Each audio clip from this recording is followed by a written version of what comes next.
नमस्कार दोस्तों। आज 12 अक्टूबर 2024 है, ठीक है ना। तो 12 अक्टूबर 2024 है, इसमें आप लोगों को पहली बात तो आपको दशहरा की आपको हार्दिक शुभकामनाएं। और प्रयास करें कि आप इतनी मेहनत करें कि जो अगले साल का दशहरा हो, जो नेक्स्ट ईयर का दशहरा हो ना, वो आपका सचिवालय या आपके किसी जॉब के अंतर्गत हो। तो चलिए हम लोग जो हमारा आज का टास्क है आंसर राइटिंग का, उसमें हम लोग क्वेश्चन देख लेते हैं। विकासशील देशों में सार्वजनिक स्वास्थ्य प्रणालियों को यानी कि यूनिवर्सल हेल्थ कवरेज को बेहतर बनाने के लिए डब्ल्यूएचओ ने किस प्रकार का योगदान दिया और स्वास्थ्य असमानताओं को दूर करने के लिए इसकी पहल और चुनौतियों को परीक्षण करें।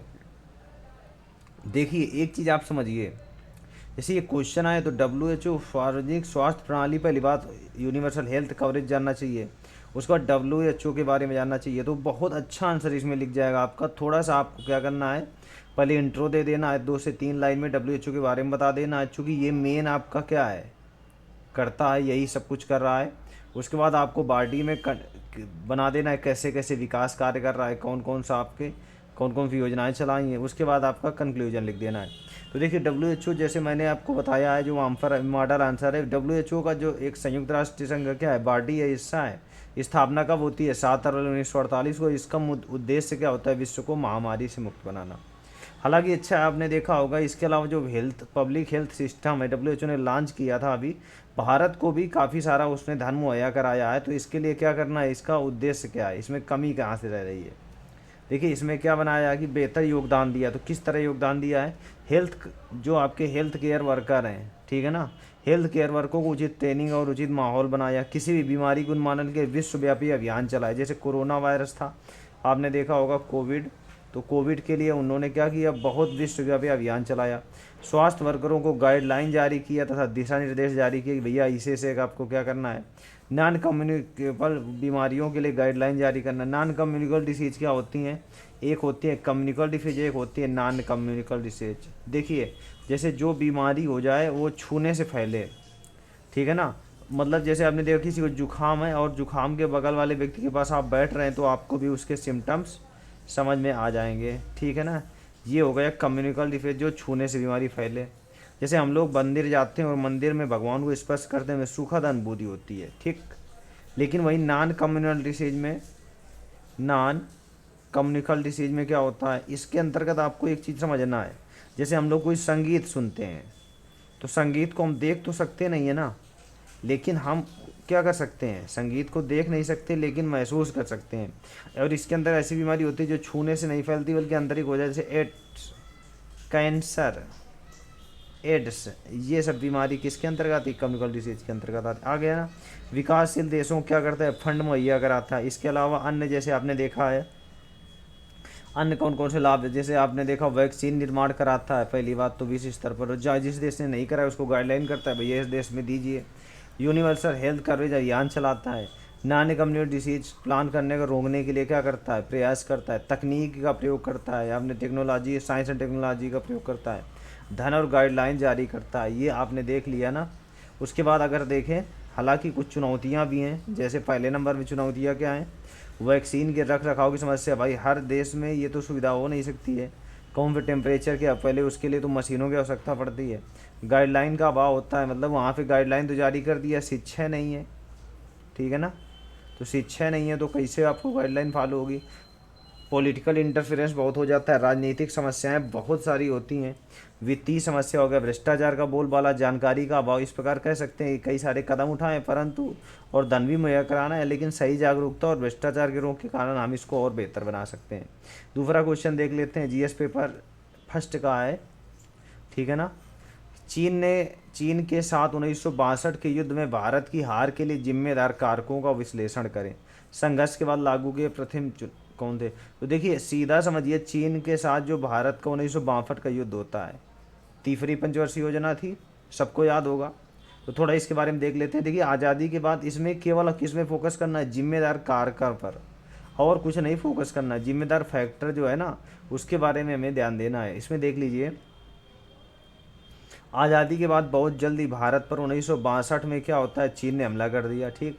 1948 में देश आज़ाद होता है, 1962 में हमला कर दिया। जिसमें कुछ गलतियों की वजह से भारत को पराजय का सामना करना पड़ा। और वो कौन कौन सी गलतियां थी इसके कारक बताए गए, जैसे भारतीय सेना का मजबूत न होना। भारतीय सेना के पास क्या होता है कि उतना ज़्यादा सक्षम नहीं थी। और दूसरे नंबर में भारतीय सेना के पास अत्याधुनिक क्या था, औजारों की कमी थी, जबकि चाइना के पास वेल टेक्नोलॉजी हथियार थे। ठीक, दूसरे नंबर में सूचना ब्यूरो अच्छी जानकारी हासिल नहीं करते। जो आपका आईबी वगैरह था ना, सॉरी, हाँ, ये सभी अच्छी तरीके से क्या करना है, सूचनाएं जारी, सूचना ब्यूरो भारत का क्या था, सक्षम नहीं था। आधारभूत संरचना का अभाव, जो बॉर्डर इलाका है आपने देखा होगा, अब यहाँ पे चाइना है जैसे ये, तो ये बॉर्डर इलाके पर यहाँ पर अच्छा इंफ्रास्ट्रक्चर नहीं होना था। रोड के से भारतीय सेना के पास ना तो अच्छे रोड थे, ना तो इक्विपमेंट थे। संचार व्यवस्था भी उन्नति नहीं थी, आप ये समझिए। कम्युनिकेशन प्रॉब्लम बहुत ज़्यादा थी। दूसरे नंबर में एक चीज़ और था, सेना आपने देखा होगा कि यहाँ पर केवल थल सेना ने भाग लिया था, जल सेना और वायु सेना ने कोई भी मोर्चा नहीं संभाला था। ठीक है ना, तभी तो आपने देखा होगा CDS, chief of defence staff की स्थापना की गई, यानी किसी भी देश के साथ दो दो तीनों सेनाएं मिल करके क्या करें, वो आप लड़ेंगी। आ गया भौगोलिक स्थिति का उन्नत न होना, जैसे आपने देखा कहीं कहीं पर आपके,